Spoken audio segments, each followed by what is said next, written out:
Hello there. Good to see you. One of the things that my team tells me I often forget to do is introduce myself because I feel like we're here together all the time. But I'm Randi Roberts. I am an executive and career life coach, and I also do leadership development.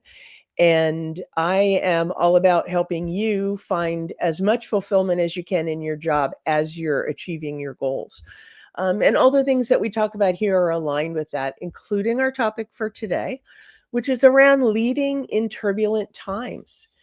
And, what does that even mean, turbulent times? This can be micro. This can be the things that are going on in your company. A critical leader leaves, or someone gets sick, or a competitive event happens. So the turbulence can be sort of an undercurrent in a real micro sense, or it can be big world events, wars, um, elections, whatever it is that feels turbulent for you one way or another. So these are just the things that can throw us off balance and require us to really dig deep to lead the way we want to lead. A really important thing to think about leading during turbulent times is you may be feeling the turbulence, but your team is likely feeling the turbulence, and they are looking to you to steady the ship, to see how you adapt, how you react in times of turbulence. And so it really requires us to dig deep and know who we are and know what motivates us.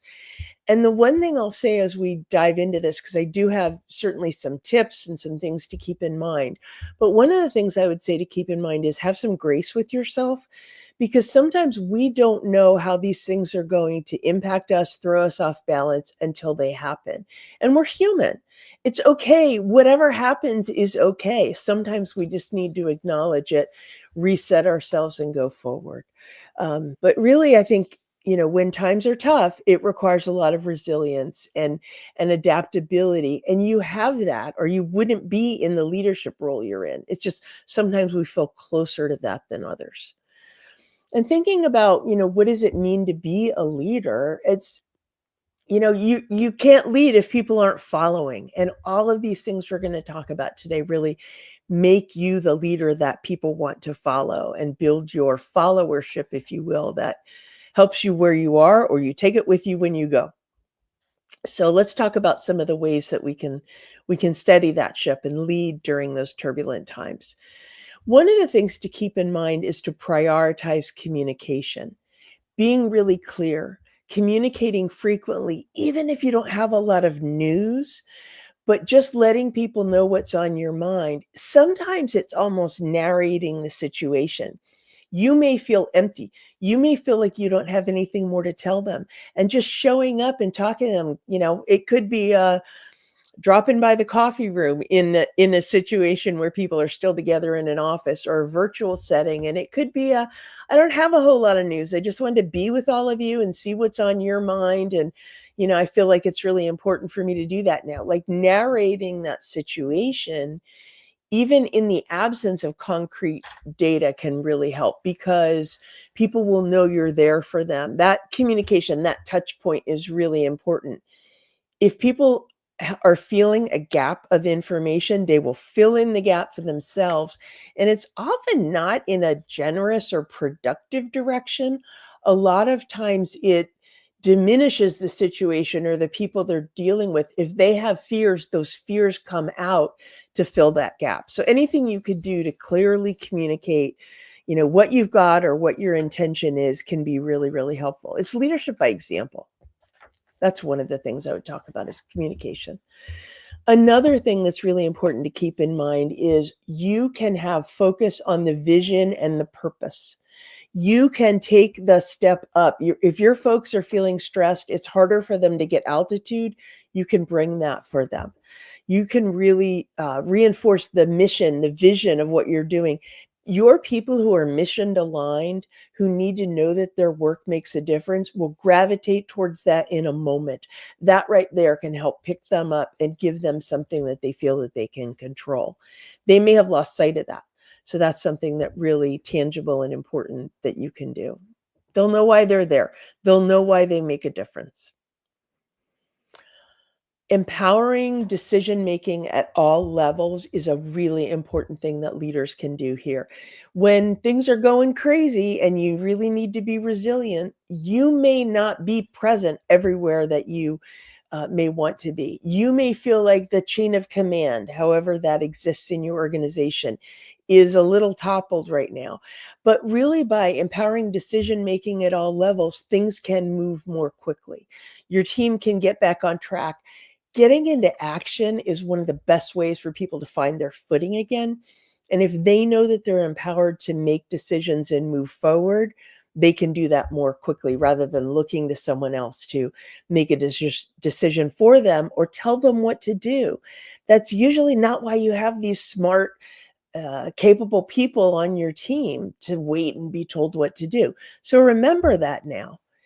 Part of that is that if they are empowered to make decisions, it has to be okay to take some risks and not always get it 100% right all the time. Otherwise, it's not a risk. But if they really are empowered to make a decision, it has to be okay that it's not always 100%, as long as you learn from it, as long as you make quick course corrections to get back on track. If they feel there is no forgiveness, acceptance of decisions that were made for the right reasons that don't always land where you need them to land, they won't ever make a decision. So you have to have both pieces of that equation. Staying resilient and modeling composure is one of the things that your team will really benefit from. And when you think about it, we've talked a lot about EQ lately and really that emotional intelligence. This is where you bring it.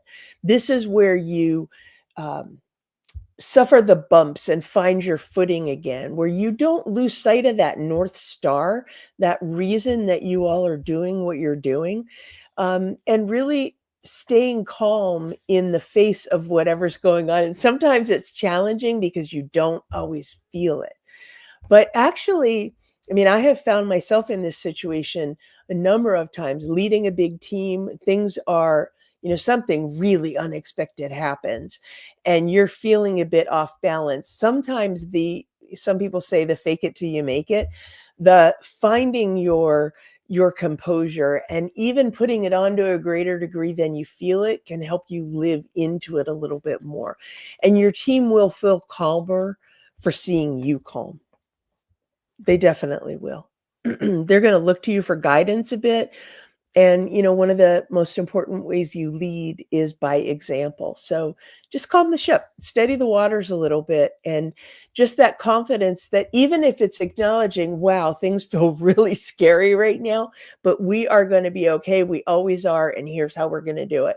And taking one small action will really, get everybody back on board. Another thing that's good to think about when times are turbulent, but also all times preparing for this kind of turbulence, is really to invest in a continuous learning mindset and really model that for your team.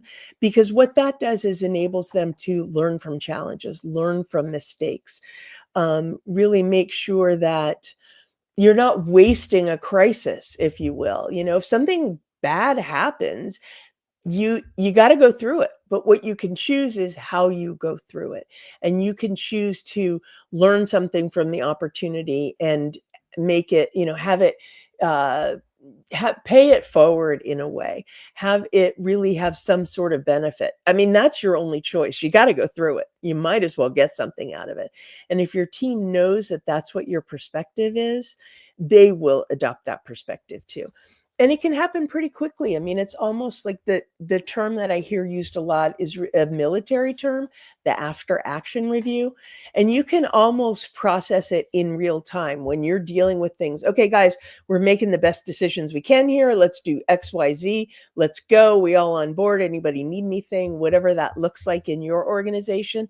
And you can even acknowledge we're doing the best we can right now. And as soon as the dust settles, we're going to figure out what we want to do differently next time. That makes it okay for them to be feeling it too. Another thing to be thinking about is this is an opportunity for you to strengthen your relationships with stakeholders, with your team, with the people with whom you have interconnections and interdependencies. If they know you got them If they know that you are in it with them and everybody's moving the same direction and you're going to make it okay and you're going to learn from it, all the things that we just talked about, that really does build trust and build stronger relationships going forward. And that's not just your internal team. That might also be with customers. That might be with suppliers. That might be with investors. There are a lot of stakeholders that there's an opportunity to strengthen that relationship on during difficult times. And people learn a lot about you by how you handle difficult times. You just want to make sure they're learning the things you want them to see. You are being the leader you know you can be, and you can come out of it the other end stronger. And one final thought I want to leave you with is make sure that you're maintaining a focus on well being. Sometimes, people handle, I'll call it a crisis, some kind of an earthquake in different ways. There's a whole spectrum around. There are some people that are rock solid, and those are the people you want to get behind and go. Maybe they panic afterwards, but in the moment, they are amazing. There are people there. There are other people that lose their footing a little bit more and need someone to follow. Most people come back to the middle. It's usually okay, but those people sort of sort themselves out in one way or another in that moment.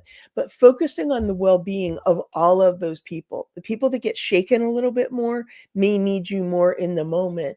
But even the people that are rock solid and steady and carrying things forward, sometimes they have a delayed reaction and may need some support after the fact. So focusing on well-being, on how is everyone doing during and after, could be part of your processing, could be part of how you support them, but it's just a really human way to acknowledge the trauma, and get back on track. All of these things will help people.